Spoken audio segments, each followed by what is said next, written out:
Hello दोस्तों, AB classes के online platform में आपका स्वागत है। मैं भानु।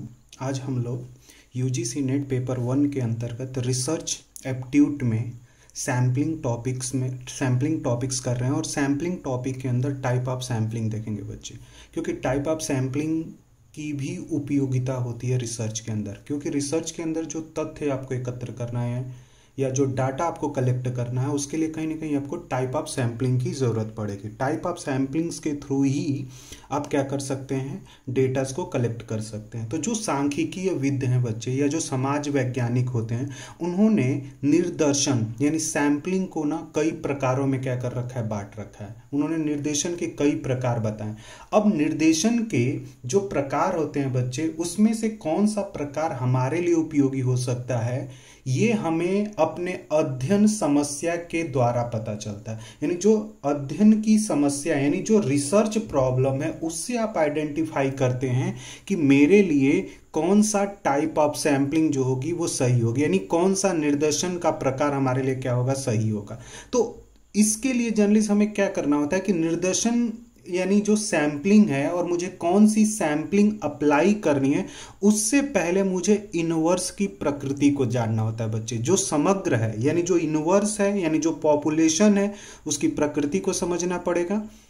समय ध्यान में रखना पड़ेगा। धन कितना है मेरे पास, ये भी महत्वपूर्ण होता है। और समय, इन सभी अनुभव की उपलब्धता के आधार पर निर्भर करता है कि मुझे कौन सा टाइप ऑफ सैम्पलिंग सेलेक्ट करना चाहिए, या फिर मैं ये बोल सकता हूं कि कौन सा निर्देशन के प्रकार हमें क्या करने चाहिए, चुनने चाहिए। जैसे एक एग्जाम्पल से हम जर्नलिस्ट देख लेते हैं कि यहाँ पे अगर आप देखेंगे तो जैसे यहाँ पे एक इमेज में आपको दिख रहा होगा बच्चे कि जैसे एक पॉपुलेशन है और पॉपुलेशन में से हम लोग क्या कर रहे हैं, कुछ सैंपल्स को सेलेक्ट कर रहे हैं। और जो सैंपल सेलेक्ट हो रहे हैं यानी ये जो ऊपर मेरा पॉपुलेशन है बच्चे, यानी जो ये पॉपुलेशन है, ये पॉपुलेशंस के प्रकृति के बारे में मुझे पता होना चाहिए। जब इस पॉपुलेशन की प्रकृति के बारे में पता होगा तभी बच्चे हम बेहतर तरीके के सैंपल को चुन सकते हैं। और जब भी सैंपल मुझे चुनना होगा तो इस पॉपुलेशंस में टाइप ऑफ सैंपल का क्या करना पड़ेगा, यूज करना पड़ेगा। और टाइप ऑफ सैंपलिंग तभी आप बेहतर यहां पे लगा सकते हैं जब आपके पास पॉपुलेशन के बारे में पूरी इंफॉर्मेशन हो, आपको अपने रिसोर्सेस के बारे में पूरी जानकारी हो, तब जाकर कहीं आप क्या कर सकते हैं, पॉपुलेशन से सैंपल को सेलेक्ट कर सकते हैं। तो यही बच्चे जर्नलिस्ट यहाँ पे बताया जाता है कि निर्देशन के चुनाव की पद्धति अथवा प्रकार में दैव निर्देशन, जो दैव निर्देशन है बच्चे, इसको इंग्लिश में रैंडम सैंपलिंग बोलते हैं। दैव निर्देशन को ही इंग्लिश में रैंडम सैंपलिंग बोला जाता है। सविचार निर्देशन है, जिसको आप एक तरह से स्ट्रेटिफाइड बोल सकते हैं। कोटा सैंपलिंग है, मल्टी स्टेज सैंपलिंग है, ठीक है, एरिया सैंपलिंग्स है, कन्वीनियंस सैंपलिंग है। सुविधाजनक निर्देशन को हम लोग कन्वीनियंस बोलते हैं, क्षेत्रीय निर्देशन को एरियाज बोल सकते हैं। मल्टी स्टेज यानी बहुस्तरीय निर्देशन को हम लोग मल्टी स्टेज बोलते हैं। क्लासिफिकेशन निर्देशन भी होता है, जहां पे आप स्ट्रेटिफाइड रैंडम सैंपलिंग का क्या कर लेते हैं, यूज कर लेते हैं। तो सांख्यिकी विदों ने निर्देशन को इतने प्रकारों में क्या कर रखा है बच्चे, विभाजित कर रखा है। अब हमें एक एक चीजों को क्या करना है, देखना होता है। और वहां पे देखना है रैंडम सैंपलिंग, जिसको आप दैव निर्देशन भी बोलते हैं। बच्चे थोड़ी सी हिंदी जो होती है वो टफ होती है, तो जनरली हमें कुछ चीज़ों की इंग्लिश पता होनी चाहिए। क्योंकि जनरल जो पेपर 1 है बच्चे, वो हिंदी इंग्लिश दोनों में आता है। लेकिन एक्चुअली हिंदी जो लैंग्वेज होती है जनरल पेपर 1 की, वो काफ़ी टफ हो जाती है। तो अगर वहाँ पे आपको थोड़ी सी इंग्लिश अगर आती है तो वो कहीं ना कहीं पेपर 1 को सॉल्व करने में आपको बहुत अधिक मदद करता है। तो ये चीज़ें जर्नलिस्ट हमें ध्यान में रखना होता है कि मुझे थोड़ी सी हिंदी भी आनी चाहिए और प्लस इंग्लिश भी आनी चाहिए, तो मेरा काम जो होगा ना बच्चे, वो बहुत आसान हो जाता है। और यहाँ पे जब हम आगे बढ़ते हैं, रैंडम सैंपलिंग। अब रैंडम सैंपलिंग की जो डिफिनीशन है क्या, दैव निर्देशन वह निर्देशन है जिसमें से समग्र की प्रत्येक इकाई के चुने जाने के समान अवसर हैं, यानी मेरे पास जो पॉपुलेशन है उस पॉपुलेशंस में जितने भी यूनिट्स हैं, जितनी भी इकाइयां हैं, सभी के चुने जाने के समान अवसर होते हैं। उसे ही बच्चे हम लोग क्या बोलते हैं, रैंडम सैंपलिंग बोलते हैं। यानी जो पॉपुलेशन है, जो समग्र है, उसमें जितनी भी इकाइयां हैं उन सभी इकाइयों का व्यक्तिगत महत्व क्या हो जाता है, समाप्त हो जाता है, क्योंकि वहां पे किसी एक इकाई का व्यक्तिगत नहीं, सभी इकाई को हम एक मान लेते हैं। तो जब सभी इकाइयां एक जैसी हैं तो सभी इकाई के चुने जाने की पॉसिबिलिटी जो होती है वो क्या होती है, एक होती है। इसे ही बच्चे हम लोग रैंडम सैंपलिंग बोलते हैं। यानी समग्र में से सभी इकाई क्या किए जा सकते हैं, चुने जा सकते हैं, और प्रत्येक इकाई जो है बच्चे उसे उसके चुने जाने की स्वतंत्रता जो होती है वो एक बराबर होती है। ऐसा नहीं कि अलग अलग स्वतंत्रता होगी, सभी की एक जैसी स्वतंत्रता वहां पे होती है। और सभी के चुने जाने का क्या होता है, एक प्रकार से चुने जाने के चांसेस होते हैं, चुने जाने की एक प्रकार से क्या होती है, संभावना होती है। जैसे कि इमेज से हम समझ लेते हैं बच्चे, यहां पे आएंगे, ये सिंपल रैंडम सैंपलिंग है। आपके पास ये पूरा का पूरा अपने आप में क्या है, इनवर्स है। इस इनवर्स में आप देखेंगे कि दो कलर में यहाँ पे यूनिट्स हैं, उन दोनों प्रकार के कलर्स की यूनिट से किसी भी यूनिट के चुने जाने का इक्वल पॉसिबिलिटीज है। इसी को जनरली बच्चे हम लोग सिंपल रैंडम सैंपलिंग बोलते हैं। ब्लू चुना गया है तो हो सकता है कि ब्लू चुना जाए, या हो सकता है कि दूसरे कलर वाला जो है वो हो सकता है कि चुनकर आ जाए, तो इसको सिंपल रैंडम सैंपलिंग बोलते हैं। इसी को दैव निर्देशन बोला जाता है बच्चे। ये हमें क्या करना होता है, ध्यान में रखना होता है कि जब भी मैं कर रहा हूं तो ये चीजें ध्यान में रखनी। देखिए, जिसको भी राउंड किया गया ये एज अ सैंपल के रूप में क्या किए गए हैं, चुने गए। और ये पूरा का पूरा जितने भी यूनिट्स हैं पूरा आपका क्या है, समग्र है, जिसको आप पॉपुलेशन बोलते हैं। और इसमें से क्या हो रहे हैं, सभी के चुनने की क्या है, इक्वल पॉसिबिलिटीज है, समान संभावना है। उसे ही बच्चे हम लोग रैंडम सैंपलिंग बोलते हैं। अब जो रैंडम सैंपलिंग होते हैं बच्चे, जो देव निर्देशन है, उसी में एक प्रकार आता है आपका लॉटरी प्रणाली, जिसको हम लोग लॉटरी मेथड भी बोलते हैं। तो जो लॉटरी मेथड है, तो आप लोग जनरली लॉटरी मेथड के बारे में आप लोग को पता है कि लॉटरी मेथड होता क्या है। लॉटरी मेथड में कुछ नहीं, जितनी भी आपके पास यूनिट्स हैं, जितनी भी आपके पास अवेलेबल यूनिट्स हैं, उन सभी यूनिट्स पर आप नंबर दे दीजिए, और नंबर को एक कागज पे, आप एक पेपर पे, एक चीट पे उन सभी नंबरों को क्या कर लें, लिख लें, और किसी बाउल में रख कर उन सभी नंबरों को आप क्या कर दें, हिला दें, जिससे कि वो सभी नंबर्स क्या हो जाएं, अव्यवस्थित हो जाएं। और वहां से आप क्या करें, जितने भी सैंपल की जरूरत है उन बाउल में जितने भी नंबर हैं उनमें से एक एक को क्या करते जाएं, आप चुनते जाएं। जितनी भी सैंपल की जरूरत होगी आप लॉटरी मेथड से उतने सैंपल्स को क्या कर सकते हैं, निकाल सकते हैं। तो इसको जनरली हम लोग क्या बोलते हैं, लॉटरी मेथड्स, रैंडम सैंपलिंग। क्योंकि लॉटरी भी बच्चे, लॉटरी में क्या होता है, सभी को नंबर दे दिया जाता है। लॉटरी जो मैन होता है वो कोई भी नंबर क्या होता है, बोलता है, जिसकी लॉटरी आता है वो आता है, अपना लॉटरी में जो भी प्राइस डिफाइन होती है वो प्राइस क्या करके लेके चला जाए। तो ये आपका तरीका होता है लॉटरी मेथड से, माना जाता है कि उतना बायस नहीं होगा, ठीक है। और जो रिसर्चर होता है उसकी अभिवृत्ति भी बहुत उसके ऊपर हावी नहीं हो सकती है। तो ये चीज़ें जर्नलिस्ट एक तरह से क्या होती है, महत्वपूर्ण रखती हैं। नेक्स्ट आता है बच्चे कोटा सैंपलिंग। इस प्रणाली के अंतर्गत सबसे पहले समग्र को कई वर्गों में हम क्या कर लेते हैं, विभाजित कर लेते हैं। इस प्रणाली के अंतर्गत सबसे पहले समग्र को कई वर्गों में क्या कर लें, विभाजित कर लें। मतलब आपके पास जो पॉपुलेशन है उस पॉपुलेशन में जितनी भी इकाइयां हैं, आप सबसे पहले उन इकाइयों के बारे में सूचना एकत्र करें, और फिर सूचना एकत्र करने के बाद उन इकाइयों से संबंधित सभी इकाई में जितनी भी इकाइयों में समानता दिख रही है उनको आप क्या कर लें, एक साथ रख लें, और बाकी इकाइयों को अलग कर दें। तो कोटा सैंपलिंग में जनरली हम लोग क्या कर लेते हैं कि एक यूनिवर्स डिफाइन करेंगे, उस यूनिवर्स को हम लोग कई वर्ग में क्या कर लेते हैं, विभाजित कर लेते हैं।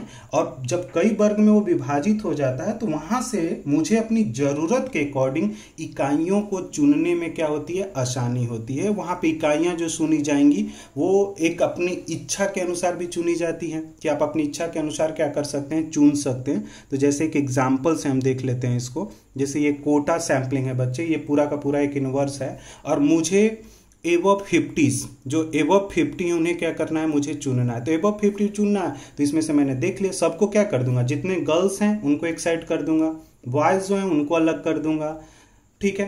एज के अकॉर्डिंग भी मैं क्या कर दूंगा, उनका क्लासिफिकेशन कर दूंगा, और फिर जो मेल 50s हैं बच्चे उनको मैं क्या कर लूंगा, बाहर निकालूंगा। तो ये मेरा क्या हो गया, कोटा ऑफ सैम्पलिंग्स हो गए।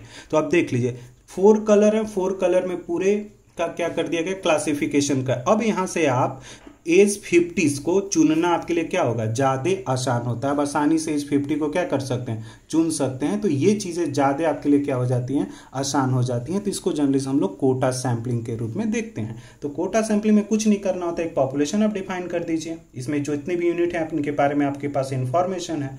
अब यहां से क्या कर लें, आप रेंडमली सेलेक्ट कर लीजिए। रेंडमली सेलेक्ट करके यहां से जिस तरह का रिसर्च है उसके अकॉर्डिंग आप क्या कर लें, सैंपल को निकाल लें। तो ये भी एक तरीका होता है जिसको हम लोग कोटा सैंपलिंग्स बोलते हैं बच्चे।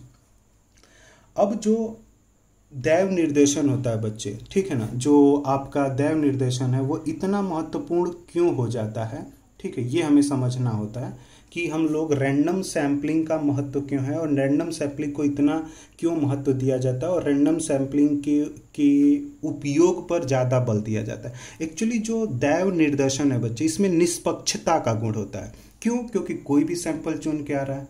दूसरी चीज़ें, जो सैंपल सेलेक्ट हो रहा है वो एकदम पूरी तरह से बायस फ्री है, प्रिजुडिसाइज नहीं है, मतलब आप मिथ्य की तरफ झुके हुए नहीं है, पक्षपात नहीं करेंगे, और हर एक इकाई अपने आप में क्या है, प्राथमिक है, प्रमुख है। तो यहाँ पे चांसेस ही नहीं बनता है कि किसी एक इकाई को मैं बहुत अधिक महत्व दूंगा। तो इस इकाई में चुने जाने की जो संभावना होती है वो एक प्रकार से क्या होती है, समान होती है। इसी को जनरली हमने बच्चे एक तरह से हम लोग क्या बोलते हैं, दैव निर्देशन बोलते हैं। दैव निर्देशन जो होता है वो प्रतिनिधि पूर्ण होता है, यानी रैंडम सैंपलिंग से आप जो सैंपल निकालेंगे वो सैंपल पूरे इनवर्स को, यानी पूरे समग्र का क्या करता है, वो प्रतिनिधित्व करता है। और प्रत्येक इकाई के चुने जाने की एक प्रकार से क्या होता है, समान अवसर होता है। तो कोई बोल ही नहीं सकता कि इस इकाई को क्यों चुने आपने, इसको क्यों नहीं चुना। इसमें दूसरी चीज है जो रैंडम सैंपलिंग यानी दैव निर्देशन होता है बच्चे, ये निर्देशन का सबसे सरल प्रक्रिया है। जैसे इसमें आपने लॉटरी मेथड लगा दिया और उसके थ्रू आपने सैंपल सेलेक्ट कर लिया, लेकिन जिसमें किसी जटिल प्रक्रिया और गूढ़ नियमों का पालन नहीं करना पड़ता है। तो दूसरी चीज बोला जाता है कि जटिल प्रक्रिया भी नहीं है और कुछ इंपॉर्टेंट आपको प्रिंसिपल को भी महत्व नहीं देना होता है। दैव निर्देशन जो होता है वो संभावित अशुद्धता का पता लगा सकता है, यानी जो रैंडम सैंपलिंग है उसके द्वारा जो अशुद्धता है उसको भी पता की जा सकती है। जो अशुद्धता है मतलब ऐसा नहीं कि कहीं गलत या जो चीज, जो सैंपल चाहिए वो सैंपल ना आकर कोई दूसरा सैंपल आ गया, तो इसकी भी चीजों की पता आप रैंडम सैंपलिंग से कर सकते हैं। और यदि निर्देशन पूर्णतया दैव निर्देशन प्रणाली द्वारा चुना गया है तो गणितीय विधि द्वारा इस बात का सही अनुमान लगाया जा सकता है कि अगर आपने रैंडम सैंपलिंग के थ्रू सैंपल सेलेक्ट किया है तो उसको मैथमेटिकल तरीके से आप क्या कर सकते हैं, मेजर कर सकते हैं। तो वहां पे कोई चांसेस ही नहीं है कि आपका जो अप्रोच है वो पूरी तरह से क्या हो, गलत हो। तो ये चीजें जर्नलिस्ट बच्चे हमें वहां पे समझना होता है।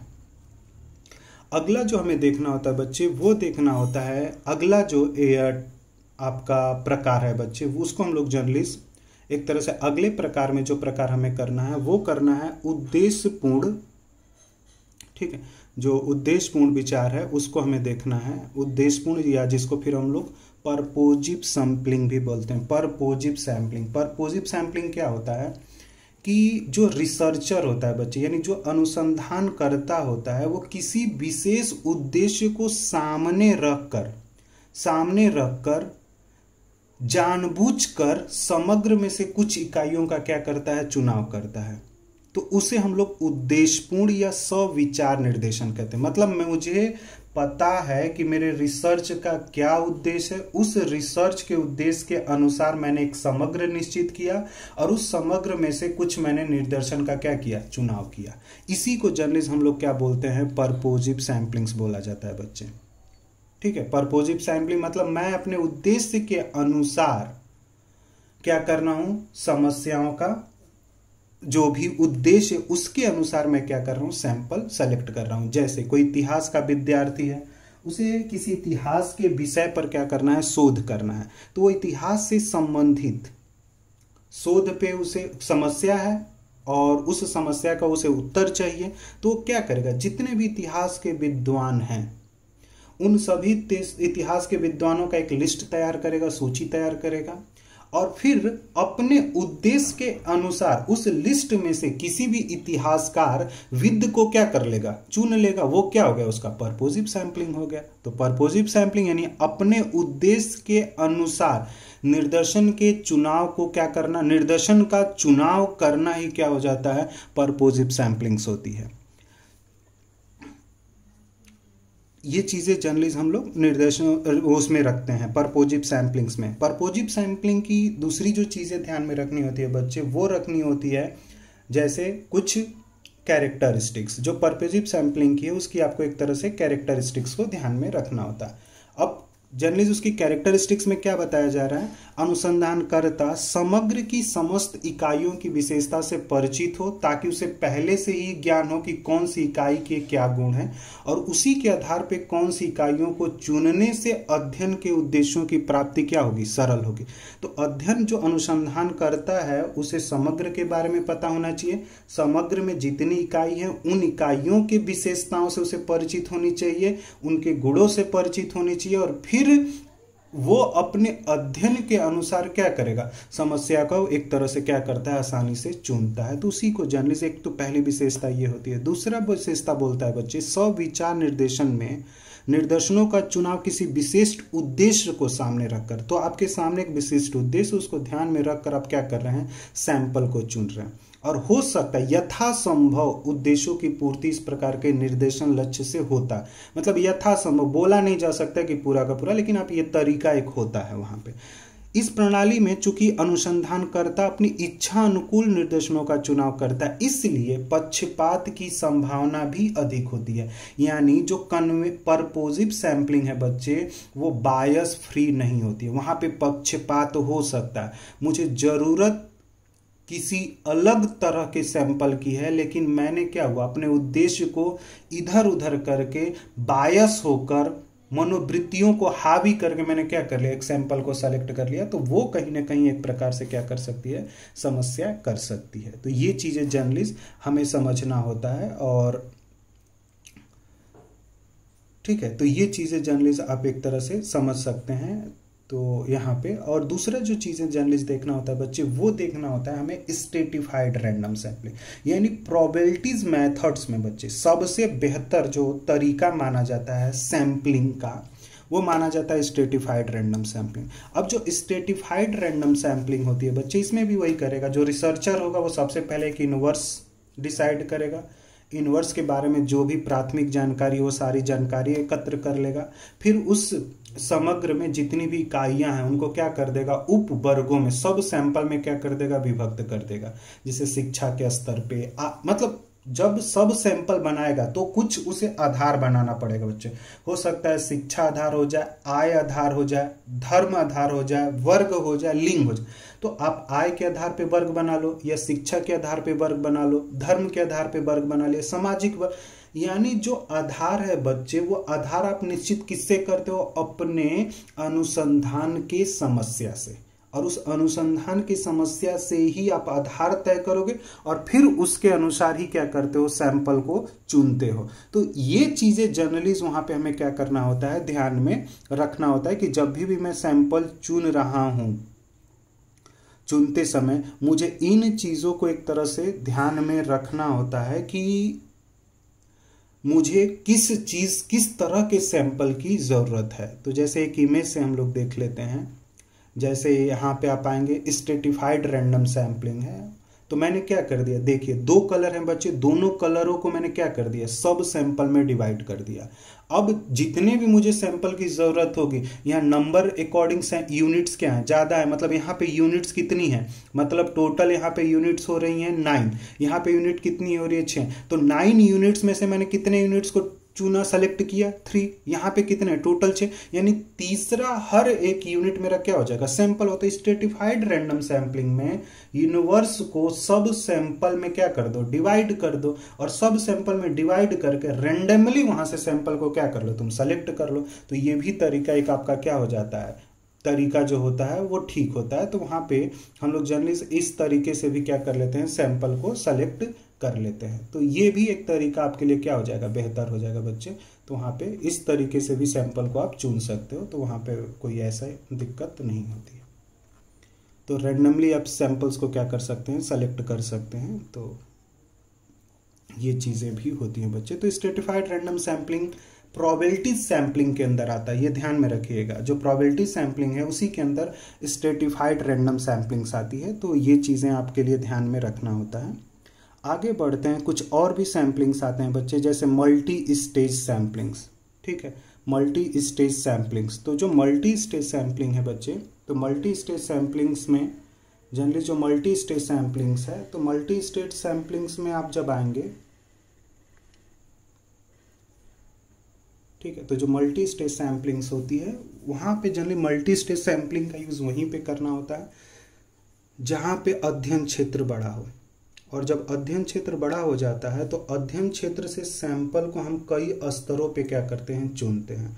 जैसे सबसे पहले मैं क्या कर लूँगा, जब भी मुझे अध्ययन करना है तो उसका एक क्षेत्र मुझे क्या करना पड़ेगा, निश्चित करना पड़ेगा। सबसे पहले मुझे क्या करना पड़ेगा, क्षेत्र निश्चित करना पड़ेगा। और क्षेत्र को मैं हो सकता है कि प्रांत में क्या कर दूं, विभाजित कर दूं। किसके आधार पे, क्षेत्रफल के आधार पे। और अधिकतम वहां पे देखने की कोशिश करूं कि समानता होना चाहिए। दूसरा तरीका ये होता है कि क्षेत्र को मैंने प्रांतों में विभाजित, अब प्रांत को मैं क्या कर दूं, गांव और शहर में क्या कर दूं, विभाजित कर दूं। तो जब आप दूसरे चरण पे आएंगे बच्चे, तो पहले चरण पे आपको रैंडम सैंपलिंग लगाना पड़ेगा और वहां से कुछ गांव और शहर को क्या करना पड़ेगा, एज अ सैंपल के रूप में निकालना। फिर उस गांव और शहर से बच्चे आगे आपको गृह समूह तक पहुंचना है। तो गृह समूह तक पहुंचने के लिए गांव और शहर में से कुछ गृह समूहों को क्या करेंगे, रैंडम सैंपलिंग तक चुनकर निकालें। और फिर चौथे लेवल पे बच्चे जब आते हो तो वहां पे तुम्हारा क्या हो जाता है, जो गृह समूह होता है अंतिम चरण पे, वो आपका क्या होगा, एक्यूरेट एक तरह से क्या हो जाता है, सैंपल हो जाता है। तो जो गृह समूह होता है वो चौथे आधार पे होता है, चौथे पे गृह समूह होगा, चौथे आधार पे। और यहाँ पे जनरली उसको एज अ सैंपल बना के आप क्या कर लेते हो, अपने रिसर्च से संबंधित डेटास को एकत्र करते हो और अपनी समस्याओं को क्या करते हो, हल करते हो। तो बहुस्तरीय निर्देशन जो होता है बच्चे, या जो क्लस्टर सैंपलिंग होती है, इसका तभी उपयोग करना होता है कि जब रिसर्च समस्या जो है वो पूरे भौगोलिक क्षेत्र को क्या कर रहा है, कवर कर रहा है। तब वहां पे आप इस तरह के सैंपलिंग का यूज करोगे, मल्टी फेज सैंपलिंग्स का, सॉरी मल्टी स्टेज और क्लस्टर सैंपलिंग्स का। जब भौगोलिक क्षेत्र छोटा होता है तो वहां पे चीजें क्या हो जाती है, चल जाती है। तो वहां पे ये चीजें हमें ध्यान में रखना होता है। अब कन्वीनियंस सैंपलिंग, कन्वीनियंस सैंपलिंग का मतलब ये होता है सुविधाजनक, मतलब मैंने अपनी सुविधा के अनुसार कोई निर्देशन का क्या कर रहा हूँ, चुनाव कर रहा हूँ, तो उसको एक प्रकार से आप कन्वीनियंस सैंपलिंग बोलते हो। लेकिन कन्वीनियंस सैंपलिंग आप तभी यूज करते हो बच्चे, सबसे पहले कन्वीनियंस सैंपलिंग इसलिए लोग उपयोग कर लेते हैं जब देखते हैं कि कन्वीनियंस सैंपलिंग का उपयोग तब किया जाता है बच्चे जब उनको लगता है कि मेरे पास समय कितना है, धन कितना है, पूंजी कितनी है। ये सारी चीज़ों को आधार बनाने के बाद ही आप क्या करते हो, कन्वीनियंस सैंपलिंग का यूज़ करते हो। उससे पहले आप कन्वीनियंस सैंपलिंग का यूज़ भी नहीं करते हो, क्योंकि कन्वीनियंस जो सैंपलिंग्स होती है बच्चे, उसका यूज़ तभी किया जाता है जब आपको अनुसंधान जो समस्या है बच्चे, जो पूरे अनुसंधान का जो समस्या उसके बारे में तो पता है, लेकिन उसके क्षेत्र के बारे में जानकारी नहीं है। तो वहां पे आप कन्वीनियंस सैंपलिंग का यूज़ करके आप क्या कर सकते हो, सैंपल को चुन सकते हो। जैसे इसको समझते हैं, सुविधाजनक निर्देशन के नाम से ही स्पष्ट है कि इसमें अनुसंधानकर्ता अपनी सुविधा के अनुसार निर्देशन का चुनाव करता है। अनुसंधानकर्ता निर्देशन को चुनने से पहले उपलब्ध धन, समय, साधन सूची की उपलब्धता, इकाइयों से संपर्क स्थापित करने की योग्यता आदि विषयों को ध्यान में रखते हुए जैसी सुविधा होती है उसी के अनुसार निर्देशन का चुनाव करता है। इसलिए इसको अनियमित, आकस्मिक, अवसरवादी भी कहते हैं। तो ऐसा नहीं कि जो सुविधाजनक निर्देशन है उसको एक ही नाम से, इसको आप अनियमित भी बोल सकते हैं, आकस्मिक भी बोल सकते हैं, अवसरवादी भी बोल सकते हैं। और ये प्रायतः अवैज्ञानिक है बच्चे, क्योंकि यहाँ पे पक्षपात होने की, जो पक्षपात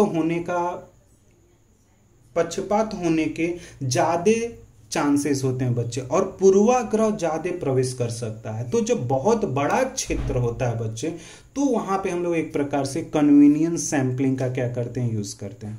या फिर तब आप कन्वीनियंस या सुविधाजनक सैंपलिंग का यूज करेंगे जब आपको किसी निर्देशन के बारे में, यानी जो इकाइयां हैं उनके बारे में पूर्ण जानकारी न हो और आपके पास पूरे साधन की जो सूची है वो उपलब्ध न हो, तब जाकर आप क्या करते हैं, वहां पे कन्वीनियंस सैंपलिंग का यूज करते हैं। तो ये ध्यान में रखना होता है कि कन्वीनियंस सैंपलिंग मुझे कब यूज करना है। तो बच्चे कन्वीनियंस सैंपलिंग तब यूज करनी होती है और एकदम अवैज्ञानिक है, नॉन प्रोबेबिलिटीज मेथड्स के अंदर आपका कन्वीनियंस सैंपलिंग आता है बच्चे, वो तभी यूज करना होता है जब बहुत बड़ा क्षेत्र हो और वहां से आपको कोई सैंपल क्या करना है, सेलेक्ट करना है, तो तभी आप वहां पे एक तरह से कन्वीनियंस सैंपलिंग का यूज कर सकते हैं बच्चे। एक जो तरीका है हमारा वो है सेल्फ सेलेक्टेड सैंपलिंग।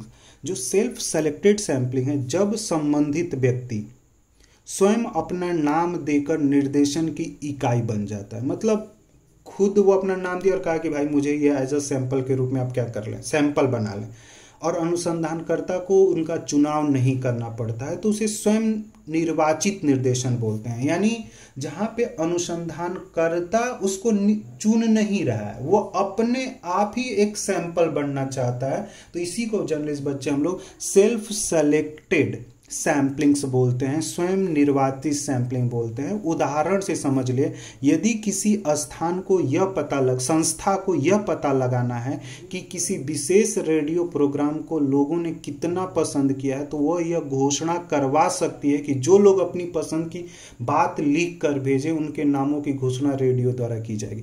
ऐसी अवस्था में अपने नाम को रेडियो द्वारा घोषित होते हुए सुनने के लिए बहुत से लोग अपना मत क्या करेंगे, भेज देंगे, और इस प्रकार अपना मत भेजने वाले लोग ही क्या होते हैं, निर्देशन की इकाइयां बन जाते हैं। तो जर्नलिस्ट मैंने क्या, कोई संस्था है, वो जानना चाहते हैं कि भाई कोई रेडियो प्रोग्राम है, उस रेडियो प्रोग्राम के बारे में आपका क्या विचार है, आप लिख कर दे। तो जैसे ही आपने विचार लिख कर दिया वैसे ही आप एक सैंपल हो गए उस संस्था के लिए, और आप जो सैंपल हैं आप खुद घोषित कर रहे हैं, कोई दूसरा आपको एज अ सैंपल के रूप में चुन नहीं रहा। तो इसी को जर्नलिस्ट बच्चे हम लोग सेल्फ सेलेक्टेड सैंपलिंग्स बोलते हैं। तो यही सैंपलिंग के प्रकार होते हैं बच्चे। इन चीज़ों को जर्नलिस्ट क्या करना है, आपको ध्यान में हमें थोड़ा सा रखना होता है पेपर के लिए, पेपर एग्जामिनेशन के लिए। और दूसरी चीज़ें जर्नलिस्ट बच्चे ध्यान में रखना है यहाँ पे, simple random sampling, systematic random sampling, stratified random sampling और क्लस्टर सैम्पलिंग, ये सभी वैज्ञानिक सैम्पलिंग की विधियां हैं बच्चे। इन्हें वैज्ञानिक यानी प्रोबेबिलिटी सैम्पलिंग्स बोलते हैं। Simple random sampling, systematic random sampling, stratified और क्लस्टर सैम्पलिंग, इनको प्रोबेबिलिटी सैम्पलिंग्स बोला जाता है। यानी प्रोबेबिलिटीज मेथड के अंदर ये सैम्पलिंग आती है और इनके थ्रू जो सैंपल आप सेलेक्ट करेंगे उनका एक्यूरेसीज फाइंड किया जा सकता है, उनका रिजल्ट फाइंड किया जा सकता है। तो ये चीजें जर्नलिस्ट ध्यान में रखना है कि कभी कभी क्वेश्चंस पूछेगा कि प्रोबेबिलिटीज मेथड्स के अंदर कौन सी सैम्पलिंग आती है बच्चे, तो वहां पे सिंपल रैंडम सैम्पलिंग जो है वो प्रोबेबिलिटीज मेथड के अंदर आती है, सिस्टमैटिक सैम्पलिंग जो है वो प्रोबेबिलिटीज मेथड के अंदर आएगी, स्ट्रेटिफाइड सैम्पलिंग जो सैंपल होते हैं वो भी प्रोबेबिलिटीज मेथड के आते हैं, क्लस्टर जो सैम्पलिंग है ये भी किसके अंदर आएंगे, प्रोबेबिलिटीज मेथड्स के अंदर, प्रोबेबिलिटीज मेथड्स के अंतर्गत इन्हें रखा जाता है। दूसरी जो चीज़ें हैं बच्चे, जैसे आपने देखा, दूसरी जो जिन जिन चीज़ों को हमने देखा उसमें अब जैसे आपका कन्वीनियंस सैम्पलिंग ये नॉन प्रोबेबिलिटीज मेथड्स के अंतर्गत आता है, सेल्फ सेलेक्टेड सैम्पलिंग ये भी नॉन प्रोबेबिलिटीज के अंतर्गत क्या होता है, आता है। और आप जैसे ही पहुँचे यहाँ पे रैंडम सैम्पलिंग तो आपको पता ही है, ठीक है। कोटा सैम्पलिंग जो है बच्चे ये भी नॉन प्रोबेबिलिटीज मेथड्स के अंतर्गत आता है। नॉन प्रोबेबिलिटीज मेथड्स में कोटा सैम्पलिंग को रखते हैं। लॉटरी मेथड आपका रैंडम सैम्पलिंग्स में आता है। तो ये चीज़ें जर्नलिस्ट हमें क्या करना है, ध्यान में रखना है।